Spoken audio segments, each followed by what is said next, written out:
Queridos irmãos, queridas irmãs da Seja, bem como os que nos acompanham pelo Brasil afora, pelo mundo, graças à nossa irradiação, à nossa transmissão, muita paz a todos. Que Jesus nos ampare nesta noite. Normalmente, nós entendemos que os livros que têm narrativas são livros que contam histórias. Mas, às vezes, nós não imaginamos que os livros chamados técnicos, os livros teóricos, provocam histórias. Basta ver, por exemplo, a obra Amor e Ódio, do Espírito Charles, psicografado pela médium Ivone Pereira. Lá nós temos a singeleza de um episódio em que o codificador Allan Kardec, sabendo que um dos seus alunos, os seus ex-alunos, tinha sido preso e agora se encontrava na Guiana Francesa, na Cayena, ele tem a delicadeza de enviar um exemplar do Evangelho, de um livro dos Espíritos, melhor dizendo, àquele moço. E esta obra, o Livro dos Espíritos, na verdade, provoca a narrativa, provoca uma história.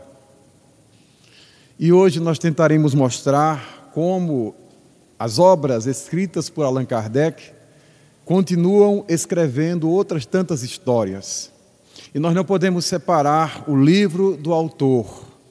Então, se são as obras escritas pelo codificador, nós não podemos isolá-lo, nós não podemos negar a presença deste homem, deste pensador, que continua provocando novas histórias, seja neste plano físico, seja no mundo dos espíritos, alcançando assim duas humanidades.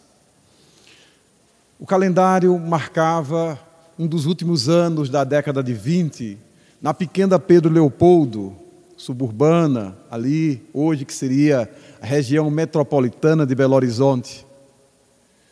E nós tínhamos, naquela cidade, o Centro Espírita Luiz Gonzaga, uma cidade pequena, e os acontecimentos eram poucos.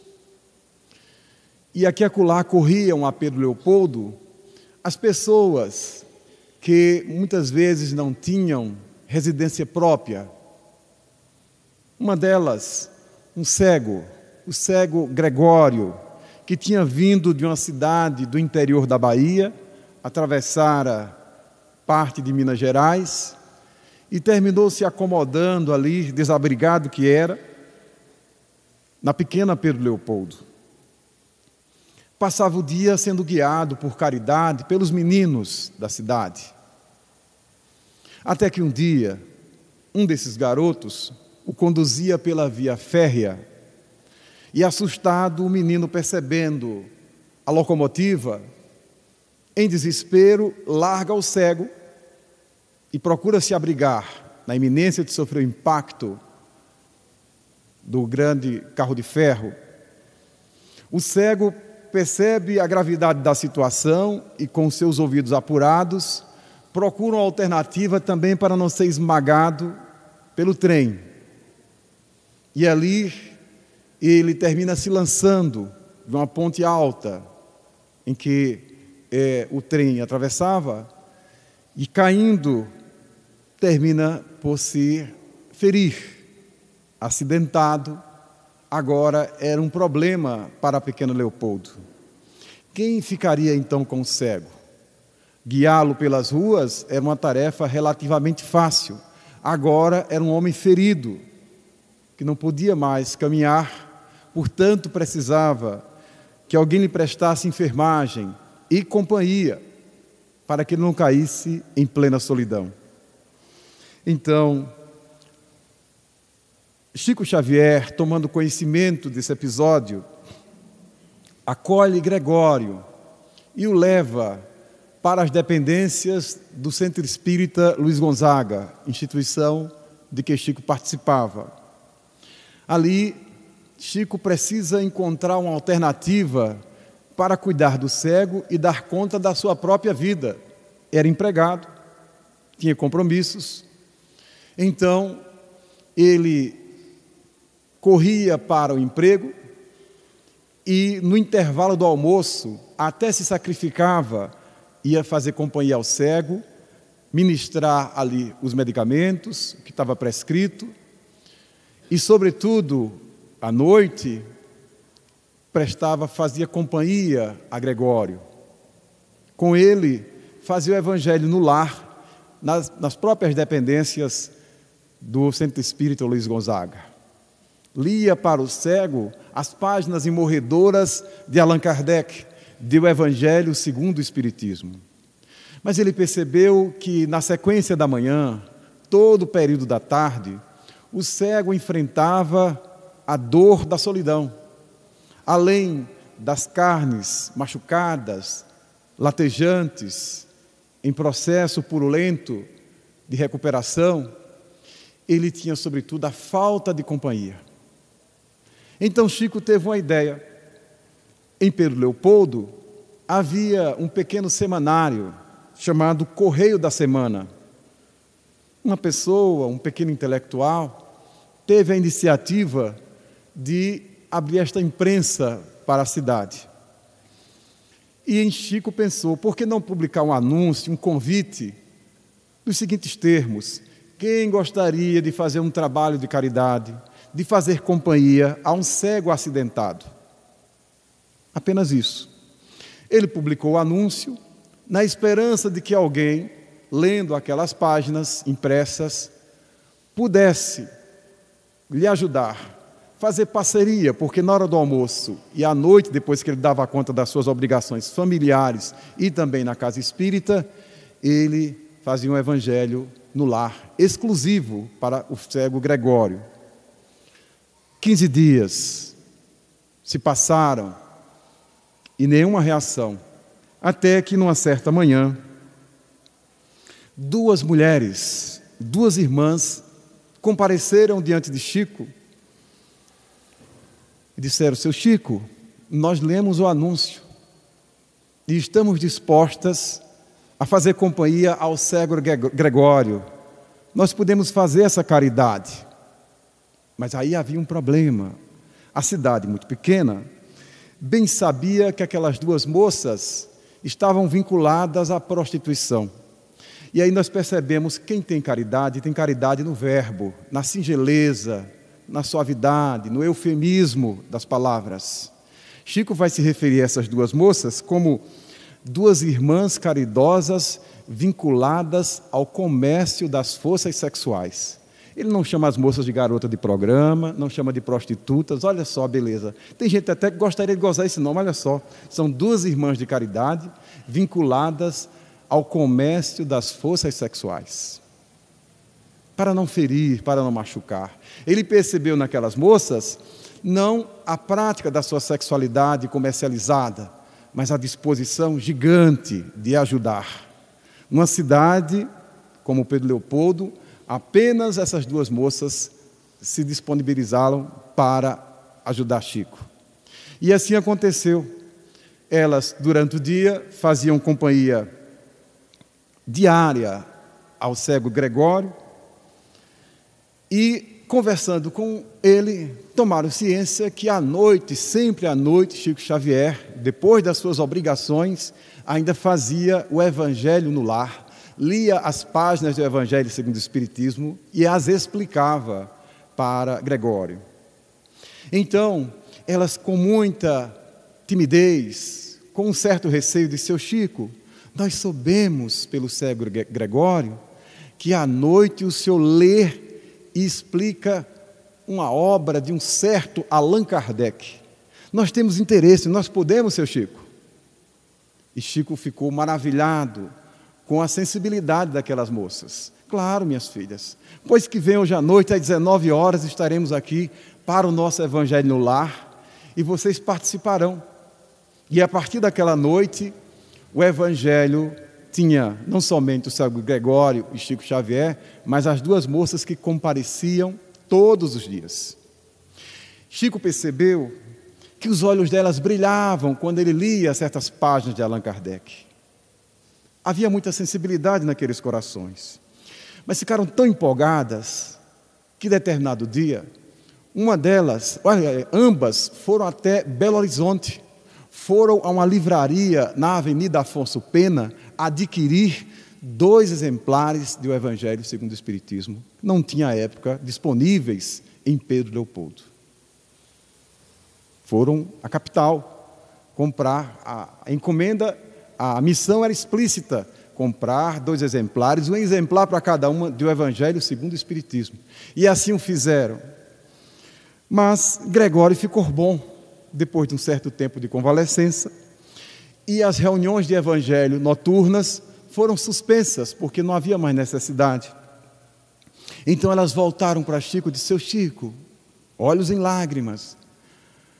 E ali, chorosas, elas deram testemunho. Com essas leituras do senhor Allan Kardec, do Evangelho segundo o Espiritismo, nós estamos assim como que desencaixadas. Nós não nos sentimos bem mais com aquela vida que levamos. Nós queremos nos libertar dessa canga, dessa ilusão. Nós não queremos mais viver da dinâmica sexual comercializada. Seu Chico, o senhor nos ajuda? Nós queremos mudar. O Evangelho nos penetrou e nós não nos sentimos mais paz em vivermos esse tipo de prática. Seria tão bom que se pudéssemos ir a uma outra cidade, que alguém não nos conhecesse e pudéssemos começar uma vida nova, sem uma história, sem uma memória. E Chico ficou pensando, né? Com quem ele podia contar, né? Para quem indicar aquelas moças que tinham de fato uma dificuldade na ordem profissional? Como é que ele poderia recomendá-las para alguém, sabendo da prática que elas tinham tido durante toda a vida jovem? E, na sua mente inspirada, ele lembrou de um casal de amigos. Aliás, o seu médico, o médico tinha curado o calcanhar dele de um tumor, tinha feito uma cirurgia. E esse médico e a sua esposa, o doutor Rivadavia Guzmão e a sua esposa Henriqueta Herbert, moravam agora em Belo Horizonte. E ele tinha o endereço do casal.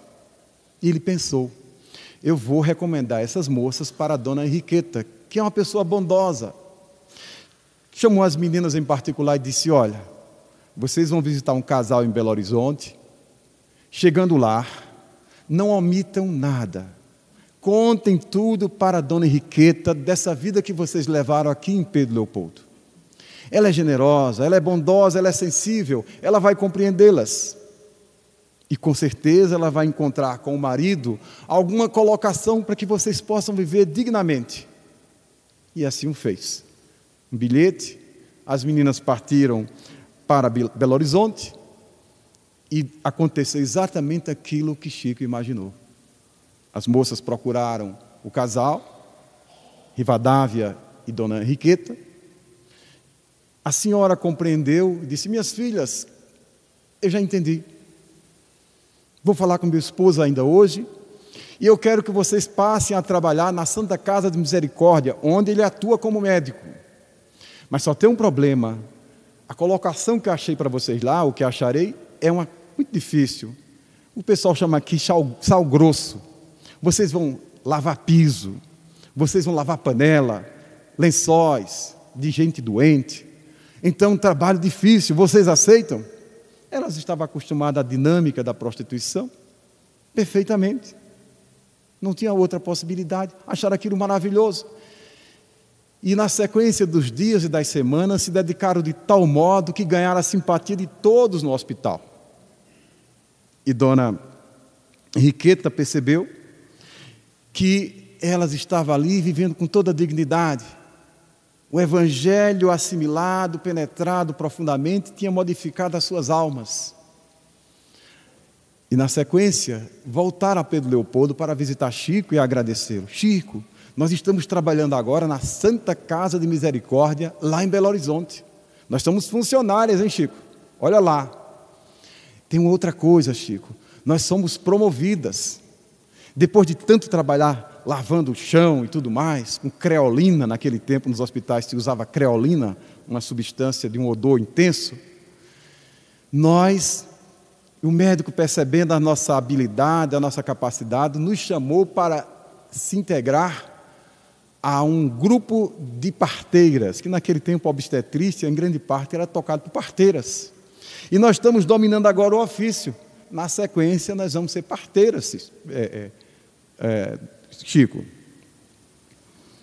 E aí, ela disse, Chico, com o trabalho, nós conseguimos esquecer aquela ilusão a que nos entregamos aqui em Pedro Leopoldo. E Chico disse, num depoimento seu, que essas senhoras, essas moças, levaram toda a existência dedicada à saúde e desencarnaram já em idade avançada, com toda a dignidade de alguém que conseguiu se renovar e se libertar da ilusão. É uma história escrita a partir da leitura do Evangelho segundo o Espiritismo de Allan Kardec. Mas as obras de Kardec continuaram e continuam provocando, como dizíamos, outras tantas histórias, narrativas imorredoras. A começar com um detalhe sobre a própria edição primeira do Livro dos Espíritos. Allan Kardec, bem sabemos, ele vai se dedicar, a partir dos 50 anos, em 1854, ao estudo sério daquilo que era uma molecagem na Europa, sobretudo na França, as mesas girantes. Todo mundo queria saber onde é que tinha uma botija, quem ia casar com quem, quando ia casar, se era bom viajar, etc. Essas são as perguntas formuladas aos espíritos. E Allan Kardec é o primeiro a ter um olhar sério sobre aquilo que era uma brincadeira pública. E então, o que acontece? Na sequência, ele vai compondo aquilo que seriam as primeiras matérias das 500 e poucas questões que compuseram a primeira edição do Livro dos Espíritos. Em dezembro de 1856, a obra estava pronta. Então ele manda para o senhor Edouard Danty, o proprietário da livraria Danty, lá no Palais Royal, em Paris. Naquela época, as livrarias eram editoras, como aconteceu no Brasil, por exemplo, na primeira metade do século XX, a editora Saraiva era editora e livraria. A Melhoramentos também era assim. Então, o senhor Danty, ele terceirizava a impressão dos livros. Ele apenas os vendia na vitrine da sua livraria no Palais Royal. Ele tinha um contrato com o senhor Dubeux. E, imediatamente, ele repassa os originais do Livro dos Espíritos para o senhor Dubeux. Mas acontece uma tragédia na família do senhor Dubeux. Ele desencarna. Ele desencarna e ele estava acompanhando todo o prelo ali da tipografia. E os rapazes assumem os negócios da família. Já era janeiro de 1857. Quando Allan Kardec foi aos moços pedir que o Livro dos Espíritos pudesse continuar a normalidade, não obstante o desencarne do pai deles, o tipógrafo ou o proprietário da tipografia, os rapazes disseram assim, olha, esse tipo de trabalho não merece pressa. Vamos colocá-lo ali, mas tem outras obras mais importantes, mais comerciais. O senhor tenha paciência. Disse isso ao codificador. O que é falta de juízo, né? Mas, enfim. O senhor fique tranquilo, um dia a gente vai colocar na pauta do prelo, aí não se preocupe. E Allan Kardec não aceitou aquela recusa. E ele teve uma inspiração, sensível que era. Por que não falar com a viúva? Os rapazes não revelaram nenhuma acolhida boa ao Livro dos Espíritos. Ora, se a tipografia não imprime, não teremos o livro na livraria. É lógico. E Allan Kardec sabia da elevação do conteúdo que estava naquelas páginas. Aquilo não era letra morta. Aquilo tinha um alto poder de consolação para qualquer leitor sério.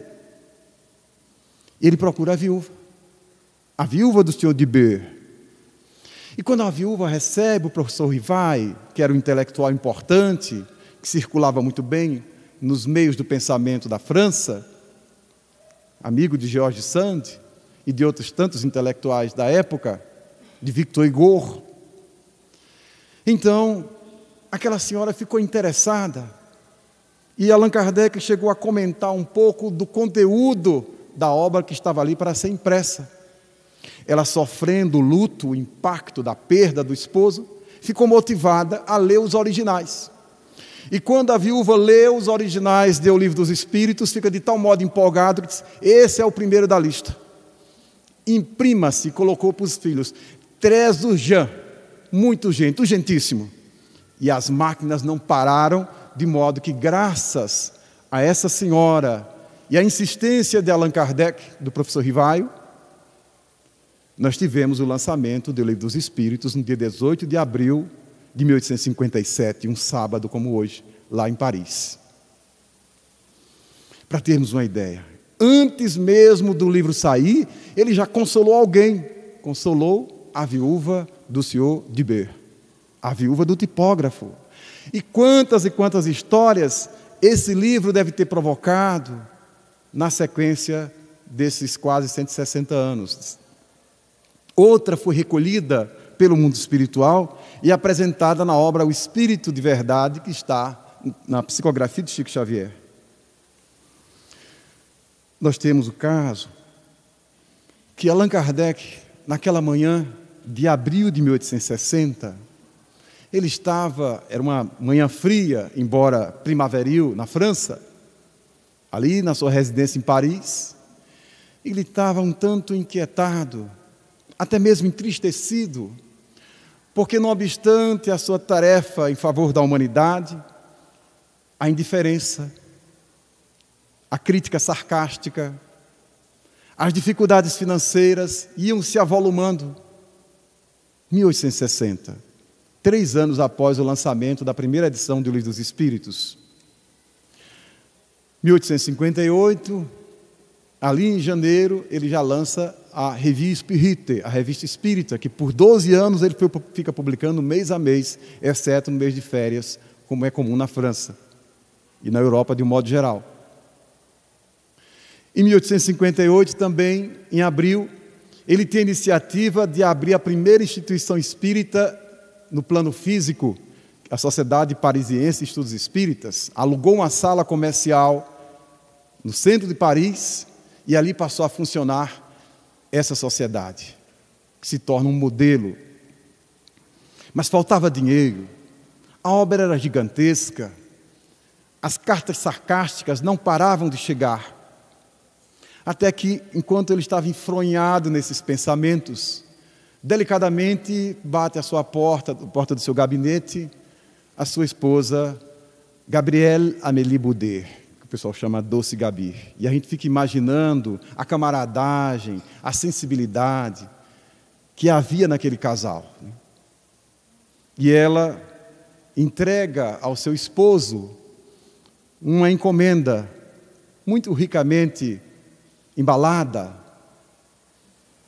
O codificador recebe a gentileza da sua companheira e, junto à encomenda, ele percebe uma missiva, uma carta, mais ou menos nos seguintes termos: Monsieur Allan Kardec, minha gratidão. Começava assim: minha gratidão e imediatamente o meu pedido: prossiga consolando corações. E para tal, gostaria de dar o meu testemunho.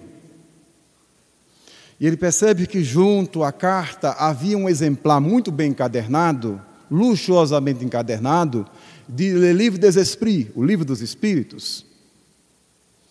E a carta ele explicava então, o sujeito dizia: eu sou encadernador aqui em Paris desde a minha meninice. É uma figura que desapareceu. Hoje em dia as máquinas quem faz a encadernação, mas enfim, havia o miolo do livro e tinha uma figura que era o encadernador que colocava a capa, colava a capa, costurava, etc. Sou encadernador aqui em Paris desde a meninice. Mas, há 2 anos, eu casei-me com aquela que parecia resumir os sonhos de toda uma existência, a minha pequena Henriette. Nos casamos, no entanto, agora, no início de 1860, Henriette foi acometida por um mal desconhecido, e seu corpo foi definhando a pouco e pouco, e aquela criatura que representava para mim a musa, a beleza, a companheira, eu vi ser tragada, ser dissolvida pela morte. E ele contava da intensidade do seu luto, como alguém tinha sonhado tanto ao lado de outra alma e agora tinha essa história de amor interrompida. Então ele disse, eu que não questionava muito bem o problema Deus, comecei a imaginar o que seria a vida, o problema do sentido. Primeiro fui acometido por tamanha tristeza que eu comecei a faltar ao trabalho, o que nós chamamos hoje de depressão, do luto. Eu faltava ao trabalho e o meu patrão me ameaçava com a demissão. Mas pior do que isso é que quando eu voltava para o lar e via aquelas paredes, aquele vazio, eu não conseguia conciliar o sono. Como seria a minha vida sem minha doce Henriette? Então eu pensei, ora, o que é a vida? A vida é um nada. E veio a ideia do suicídio. Eu precisava me matar. A vida não tinha sentido. O sentido da minha existência já tinha se encerrado com a morte da minha companheira. Foram 2 anos de beleza, de sonho, mas agora não existia mais nada disso. A solidão, as paredes mortas, e ele disse, vou me matar. Numa dessas madrugadas, resolutamente, levantei-me. Eu não sei nadar, então é simples, basta que eu vá a qualquer uma das pontes que cruza o rio Sena, aqui em Paris. Eu me lanço naquelas águas, e em pouco tempo serei tragado por elas, e serei um nada. Então, levantei-me, caminhei, passos lentos, em busca da ponte Marie. Cheguei à ponte, pensei bem, é preciso me matar. Cadê Henriette? Ela não existe mais. Não existe alma, sobrevivência da alma, absolutamente só o vazio. A morte é o fim de tudo, ele pensava consigo. E quando eu me posicionei e coloquei o meu braço direito na mureta da ponte para me apoiar e fazer o salto final, eis que toco num volume, num objeto, e esse volume, de forma irritante, bate nos meus pés. Eu já estava decidido a saltar, mas aquela dor do volume ao tocar os meus pés me chamou a atenção, me tirou de algum modo a concentração no projeto de morte. E imediatamente eu fui ver o que coisa era aquela que estava adiando a minha morte. Tomei-a, era um livro, senti que era um livro. Então procurei um dos pontos de luz da ponte Marie e por curiosidade e até por irritação, eu quis saber que livro era aquele. E logo na primeira página, eu percebi ali a seguinte sentença: esta obra salvou a minha vida. Assinado A. Lohan. Esta obra salvou a minha vida? Mas que obra é essa capaz de salvar uma vida? E ali, curioso, desafiado, quis saber que obra é essa. E quando dei por mim, o dia já tinha raiado. Então, Monsieur Allan Kardec, passei a ler o Livro dos Espíritos, e as minhas indagações receberam as respostas que tanto precisava. Por isso, aquele mesmo exemplar que estava na ponte Marie, agora eu o devolvo para o Senhor, ricamente encadernado, como merece a sua dignidade de autor. E aí, Allan Kardec percebeu, o homem agradecia mais uma vez, Mas quando ele abriu o exemplar do Livro dos Espíritos, encontrou a sentença a que ele tinha se referido. Esta obra salvou a minha vida, Alohan, e mais embaixo uma nova frase, entre aspas, salvou-me também. Deus abençoe as almas que cooperaram com a sua publicação. Assinado, Joseph Perrier. E diz Hilário Silva que naquela manhã o codificador levantou-se da sua poltrona de trabalho e conseguiu recolher uma lágrima nos seus olhos, porque era uma alma extremamente sensível. Às vezes as pessoas imaginam Allan Kardec como um homem extremamente sério, cartesiano, mas é um espírito velho, um espírito de um coração que não temos a possibilidade de ter as dimensões. Nós espíritas sabemos que ele foi um sacerdote druida nas Gálias antigas, e ninguém seria um sacerdote nas Gálias se não tivesse todo um desenvolvimento psicológico, que era um sacerdote e era um sábio ao mesmo tempo. Então era uma alma integral. E aí ficamos a pensar quantas e quantas vidas, quantas e quantas histórias passaram a ser escritas a partir das obras escritas por Allan Kardec. Quantas e quantas almas se libertaram das ilusões e das mentiras. Porque assim como o senhor Perrier, o senhor Lohan, que estavam totalmente dominados por uma ilusão, achando que a vida se encerra com a morte física, quando a doutrina espírita traz sobejas provas e raciocínios consistentes de que a vida continua, e continua plena, mais bela, porque lá, efetivamente, é a vida real.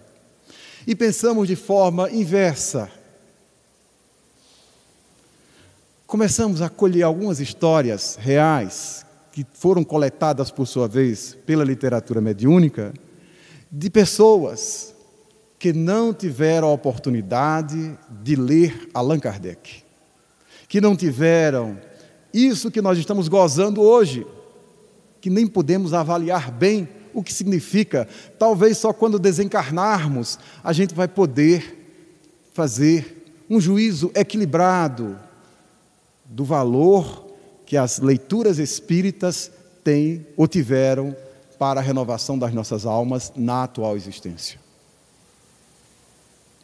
Os poucos minutos que dedicamos à leitura de questões do Livro dos Espíritos, dos textos da Gênesis, o Céu e o Inferno, o Evangelho segundo o Espiritismo, o Livro dos Médiuns, e que a pouco e pouco foram se enraizando nas nossas almas, se transformaram num conhecimento perene, que recordaremos e que farão toda a diferença, não somente nessa existência, mas nas próximas existências, que nós nem sabemos onde reencarnaremos, com quem reencarnaremos e em que circunstâncias.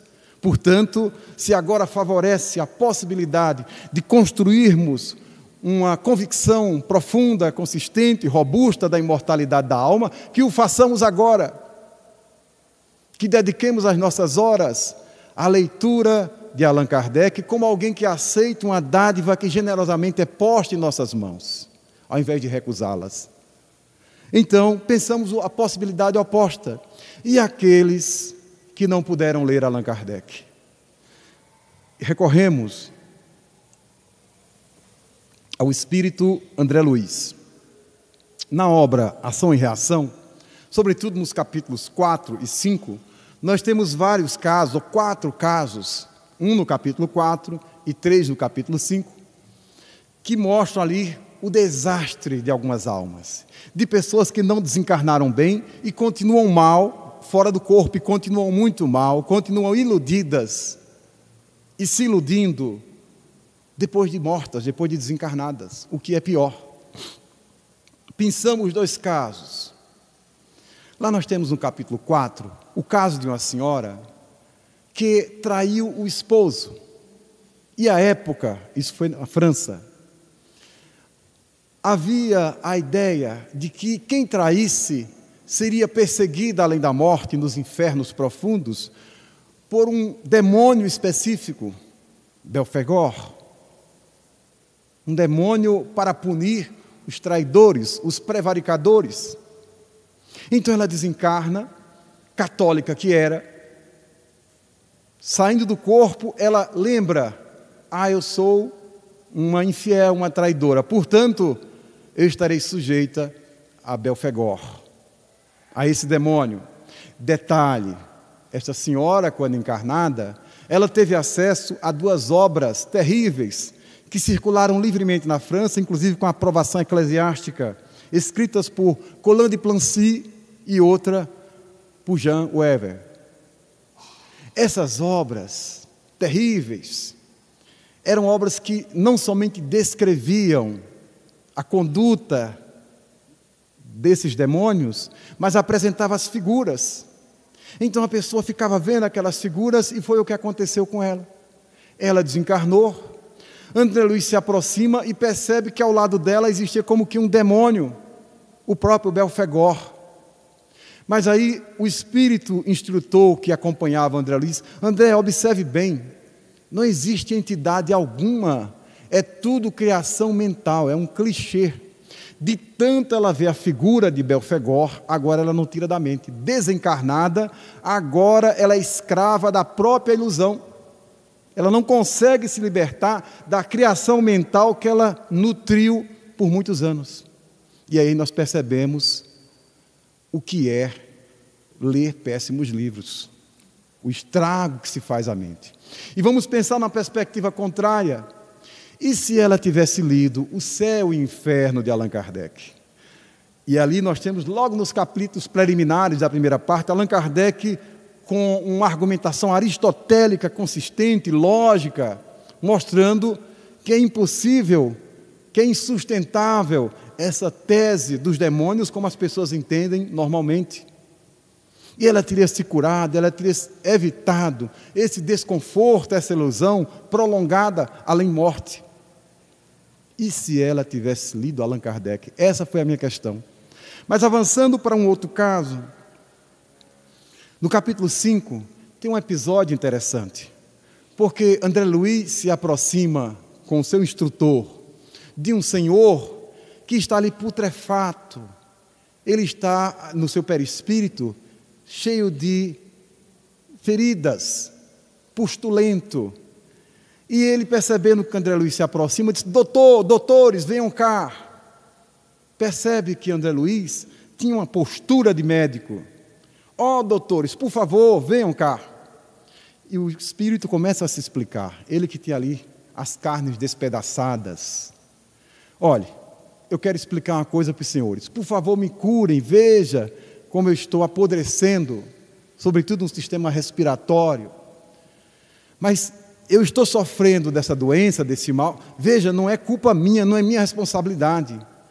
As pessoas dizem por aí que eu fazia alguma coisa errada, que eu era um proxeneta, que eu ganhava dinheiro com as senhoras da prostituição, mas não é verdade. Olha, eu até morei no prostíbulo, mas foi por caridade. Eu tinha que ajudar aquelas moças, eu tinha que protegê-las. Aí, nessa dinâmica, eu adquiri uma doença sexualmente transmissível. E por força dessa doença venérea, eu vinha desencarnar. Vocês estão vendo aqui o estrago que a doença está causando em mim. Mas, senhor, vejam, eu não sou responsável por isso, eu mereço a cura. Por favor, me curem. Porque, como eu disse, eu as protegia, eu vivia lá no prostíbulo por pura caridade. É muito cinismo, é muito auto-engano.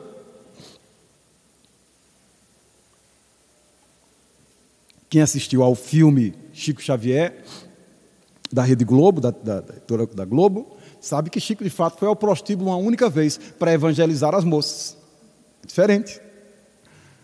Mas ali estava um outro caso associado, de alguém que tinha atropelado a outrem e não conseguia se libertar da consciência de culpa e criou um discurso mentiroso, de auto-engano. A pior das mentiras é a mentira para si mesmo.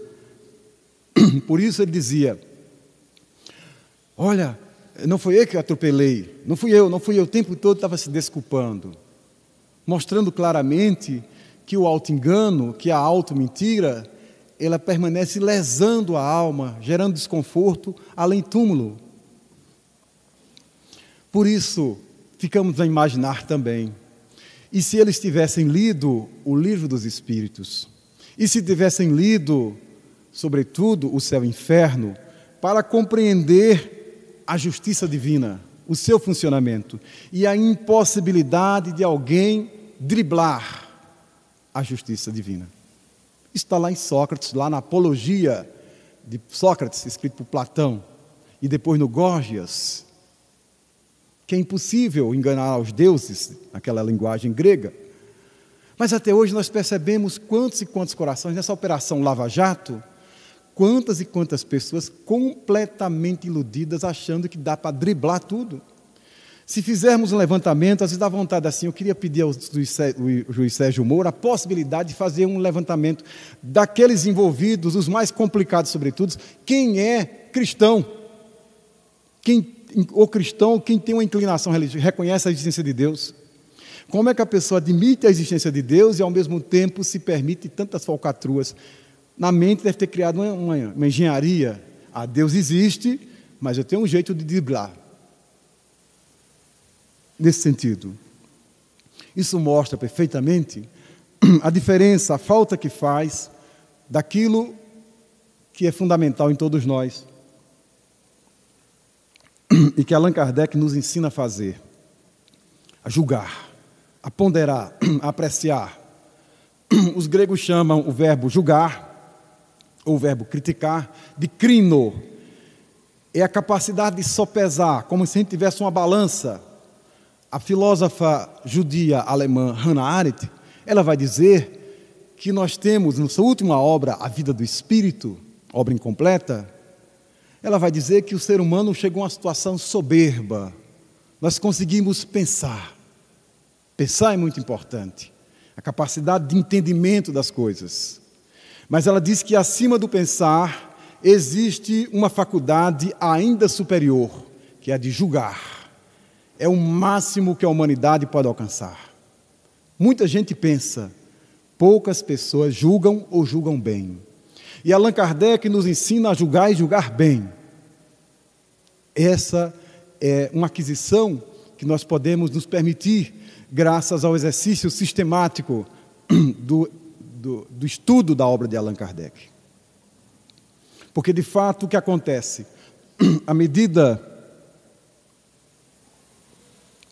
que a gente vai lendo Allan Kardec, aquilo vai provocando uma reestruturação mental, um enfrentamento a velhas crenças, a velhos sistemas interpretativos que nós trazemos teimosamente até de outras existências, porque talvez essa seja a primeira existência espírita nossa. Talvez sim, talvez não.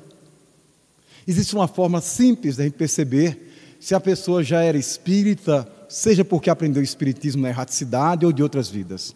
Resistência. Dr. Bezerra de Menezes, quando recebeu um exemplar do Evangelho segundo o Espiritismo, lá num bonde, nos anos 80, lá no Rio de Janeiro, quando ele começou a ler a obra, ele disse, eu tinha a impressão que eu já li esse livro, essas ideias me são familiares.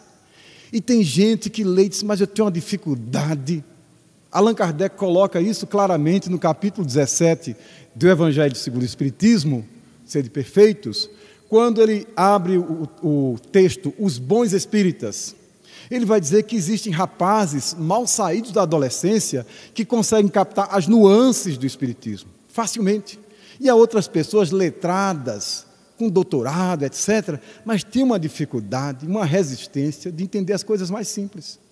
Tem gente que há 30 anos tem dificuldade de entender reencarnação. Normalmente, quando eu vou à imprensa há mais de 10 anos, para divulgar o MIEP, tem um certo radialista que todas as vezes ele pergunta sobre a reencarnação, e a mesma pergunta, diz, meu Deus, ele continua na resistência. Só uma britadeira aqui, não tem jeito. Está ali, no concreto, aquela tese não entra, para termos uma ideia. Então, é preciso, de algum modo, desenvolvermos essa possibilidade de julgar, e julgar de forma espírita, ou seja, a leitura vai fazer com que a gente construa a pouco e pouco a forma de entender a vida do modo espírita. Aí implica o vocabulário espírita, a gente já não diz morte, fala desencarnação. Não sei quem desencarnou, esse é espírita. A pessoa diz assim, quando é espírita, boa sorte, e esse aí, deve ser poeta. Quando a pessoa é espírita, que a divina providência, né, que foi providencial, isso é espírita, que acredita na divina providência. Um conjunto, até o próprio vocabulário vai denunciando se a pessoa tem um certo grau de intimidade com a doutrina espírita. Ela já pensa como espírita. Né? Aquela coisa, olha, quando eu desencarnar, eu espero lá na colônia espiritual, ou eu vou dar uma comunicação, etc. São coisas aparentemente banais, mas já são simples, internalizadas. Então é preciso desenvolver essa capacidade de julgar, de ponderar, não somente uma leitura, mas aquilo a pouco e pouco e afetando a nossa dinâmica mental e construindo um jeito de pensar específico, um jeito de julgar as coisas. De modo que, em surgindo um problema, a gente vai considerar a ponderação espírita. Um suicídio, um aborto, ou qualquer outra possibilidade. Alguém diz, mas na doutrina espírita o entendimento disso é assim, assado. Mas eu li um livro dos Espíritos e imediatamente nessa balança alguma coisa pesa mais. Isso nos faz lembrar Sócrates, porque quando o seu discípulo rico, Críton, sabendo que Sócrates, o seu mestre, vai ser morto, vai ter que tomar um veneno obrigado pela lei ateniense, elabora com os seus amigos um plano de fuga para o mestre. E diz, Sócrates, está tudo pronto, nós já subornamos os guardas, os informantes, está tudo resolvido, vamos levar você para Tessália. Aí Sócrates, você tem o quê? Eu tenho um plano de fuga, Sócrates, é um plano perfeito. Vamos? Aí Sócrates, um momento, vamos examinar o plano de fuga. Examinar como? Os detalhes estão todos organizados, a parte logística está pronta, Sócrates. Não é a parte logística. Vamos examinar se é eticamente perfeito fugir da prisão. E aí Críton, que achava que ia convencer Sócrates a fugir, termina sendo convencido pelo mestre que fugir da prisão não é ético. Se levasse Sócrates para Pedrinhas ou outras penitenciárias, talvez tivesse outro efeito. Mas, enfim, para termos uma ideia. E aí ele vai dizer uma sentença muito interessante para seu discípulo Críton. Ele vai dizer, uma vida que não é examinada não vale a pena ser vivida. E ele faz isso constantemente. Porque num outro diálogo de Platão, no Cármides, Sócrates é chamado para reconhecer um rapaz que ele convivera com ele na infância. Era um menino, agora era um moço. E era um moço de feições perfeitas, o rosto era perfeito, o corpo era perfeito, como os gregos apreciavam. Aí o tio dele, Sócrates, eu vou trazer meu sobrinho, Cármides. Mas ele está soberbo, perfeito nas suas formas. Você quer examiná-lo? Eu disse, Sócrates, não. Absolutamente. Mas você tem que criar um jeito, Sócrates, de falar com ele.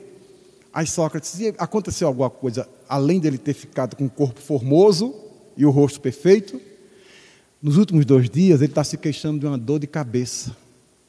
Pois então, diz para ele que eu posso curar a dor de cabeça dele, mas ele vai ter que se sujeitar a um exame que eu vou fazer aqui. Uma sequência de perguntas. E o que é que você quer fazer, Sócrates?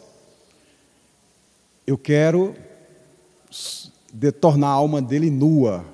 Vocês todos já conhecem o corpo dele nu, como é perfeito, porque naquela época, na Grécia, os rapazes praticavam os esportes na palestra ou no ginásio, totalmente sem roupa. Isso era uma prática social, não era questão erótica. Então todo mundo sabia quem tinha um corpo mais bonito, menos bonito. Esses rapazes marombados de hoje estavam muito atrás dos rapazes gregos, né? Eram verdadeiros deuses em carne e osso. Mas aí todos apreciavam a beleza de Cármides. E aí quando um rapaz chega, Sócrates diz assim, e ele era tão bonito, mas tão bonito que todo mundo queria ficar perto dele. Quer dizer, a pessoa pensa que a beleza é contagiosa, vou ficar perto de um bonitão para ver se fico bonito também, né? Quem sabe, né?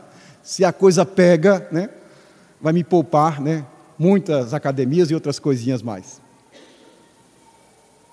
Então, todo mundo naquele alvoroço e Sócrates tranquilo. Aí Sócrates vai dizer, agora eu desejo não tornar o teu corpo nu. Eu quero ver se tua alma é formosa. Quero examiná-la. E começa um longo diálogo. É exatamente isso que Allan Kardec faz conosco. Exatamente identificando em nós a beleza da alma. Por isso, Viana de Carvalho, espírito, vai dizer para o Divaldo Pereira Franco, com muita propriedade, que Kardec é o embaixador dos céus, é o excelente embaixador dos céus. E, nesse sentido, a contribuição dele é imensurável para nos libertar da mentira e da verdade, porque bem lembrava Jesus, conhecereis a verdade e a verdade vos libertará, lá em João 8,13. Porque a mentira, ou a ilusão, de algum modo, nega a realidade, e a mentira nega a verdade, nos aprisiona. Quantas pessoas estão aprisionadas, muitas vezes, numa ideia de um Deus exclusivo, de um Deus do Senhor dos Exércitos. Quando a gente escuta essas notícias do Estado Islâmico, aquelas coisas são feitas, a pessoa está lá na ilusão, achando que está agradando Alá, a Deus. Na Idade Média, nós até matamos muita gente achando que estava agradando a Deus, lutando pelo Cristo. Nós somos cavaleiros. Nós tínhamos esse entendimento. E Paulo nos lembra, nessa perspectiva do auto-engano, ninguém se engane a si mesmo. Ele escreveu isso para a comunidade de Corinto. E quem leu Paulo Estevão, o romance de Emmanuel, vai saber, de fato, como aquela comunidade deu trabalho a Paulo. Como ela ficava orbitando. Quando Paulo estava presente, ela parecia espiritualizada. Paulo se afastava, aquela comunidade voltava às festanças e às práticas pagãs dos romanos.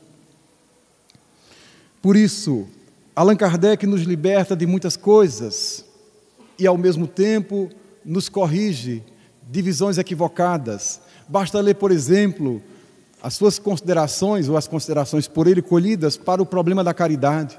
Na questão 886 do Livro dos Espíritos, benevolência para com todos, indulgência com as imperfeições alheias, perdão das ofensas, a caridade é apresentada numa perspectiva absolutamente nova.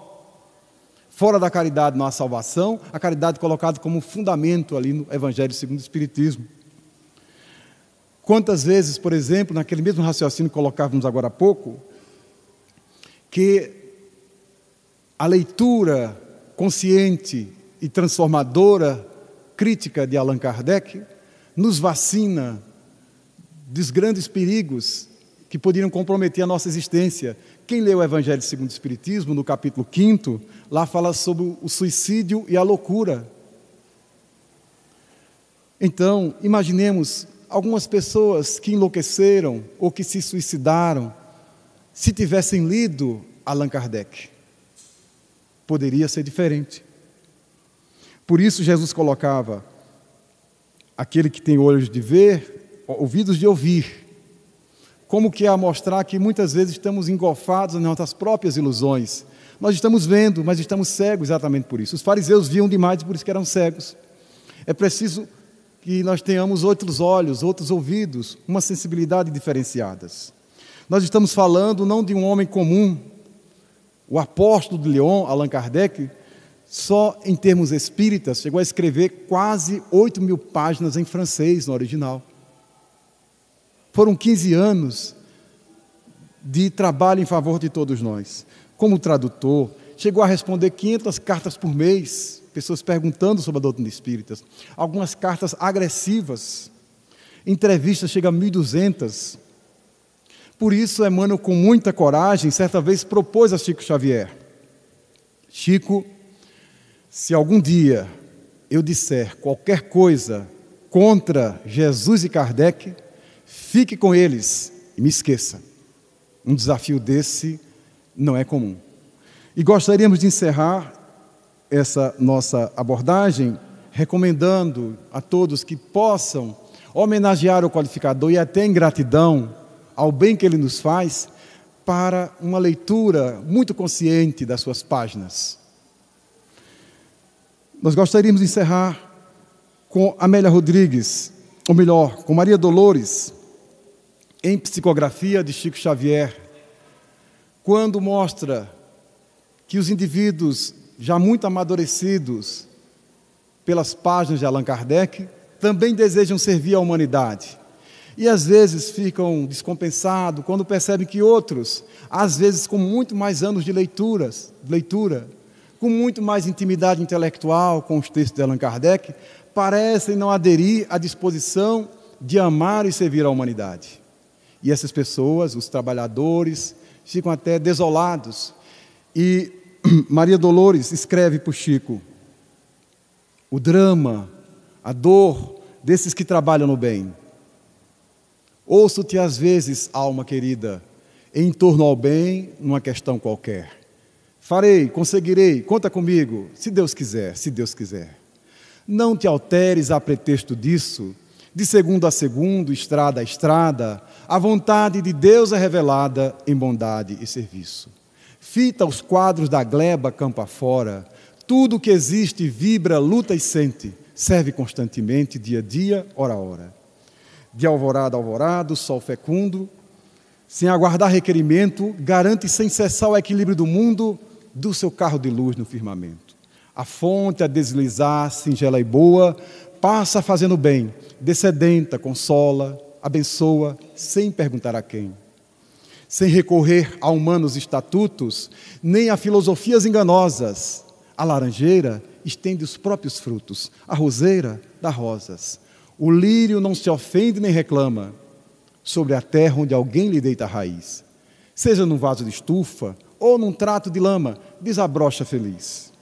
Assim no mundo, coração amigo, faze o bem onde for, seja a quem for. Em toda parte, Deus conta contigo na tarefa de amor. Muito obrigado, Allan Kardec.